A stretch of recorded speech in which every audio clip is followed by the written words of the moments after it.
Welcome back to Checkout Guy YouTube channel.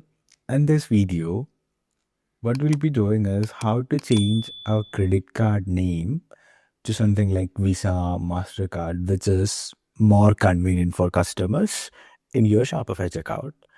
So if you go to checkout now, you can see now the name is credit card. And this is basically a development store. So our payment gateway credit card is a testing. So this is basically a development store. So our payment gateway is also testing payment gateway for credit card. So in this video, we will show you how to change the credit card name. So for this, we are using the Next Checkout Rules app from Shopify App Store. You can also install this app from Shopify App Store, or I also attached the app link in the description. You can check it out. So once you install the app, you can open the app. You can create a new payment rule. We're giving a name, rename credit card,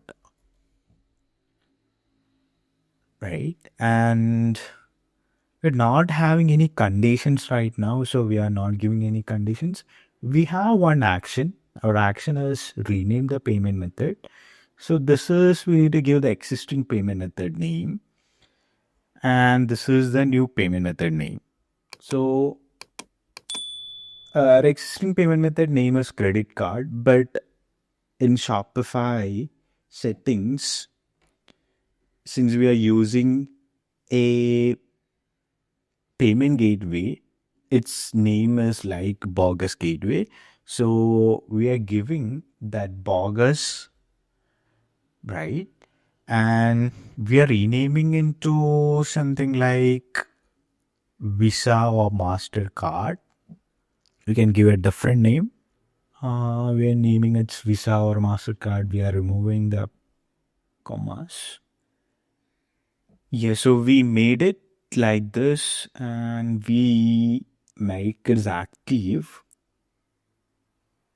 right? And the rule is successfully created. So now we can test how it's going. This is existing checkout. The name is credit card. We are reloading the checkout and you can see it's already changed Visa or Mastercard.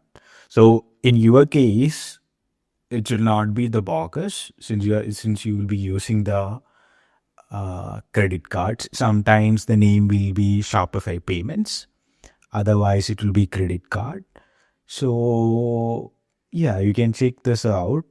So this is how you can change your credit card name into something different, which is more convenient for customers. Yeah, and if you're finding this video helpful, please subscribe to our channel. I also attached the app link in the description of this video. You can check it out. Happy selling.